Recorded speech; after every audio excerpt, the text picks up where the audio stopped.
Income tax act के हिसाब से एग्रीकल्चर इनकम पे इनकम टैक्स नहीं लगता। फिर भी partial integration of agriculture income with non agriculture income का कंसेप्ट अगर अप्लाई होता है तो उस केस में एग्रीकल्चर इनकम पे भी टैक्स आता है। तो ये जो कंसेप्ट है ये तभी अप्लाई होता है जब आपकी एग्रीकल्चर इनकम ये 5,000 से ज्यादा है और आपकी नॉन एग्रीकल्चर इनकम ये 3 लाख से ज्यादा है।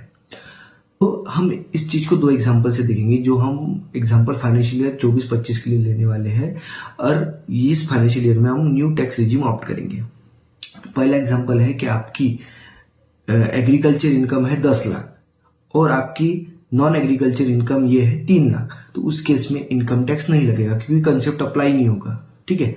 और सेकंड एग्जांपल लेते हैं जिसके अंदर देखेंगे हम आपकी एग्रीकल्चर इनकम 10 लाख रखते हैं और आपकी नॉन एग्रीकल्चर इनकम ये 5 लाख रखते हैं। तो इस केस में आप पर कंसेप्ट अप्लाई हो जाएगा जो मैंने कंसेप्ट बताया था। आपकी एग्रीकल्चर इनकम 5,000 से ज्यादा होनी चाहिए और आपकी नॉन एग्रीकल्चर इनकम 3 लाख से ज्यादा होनी चाहिए। तो सेकंड एग्जांपल में दोनों कंडीशन फुलफिल हो चुकी है, तो इस केस में इनकम टैक्स आएगा।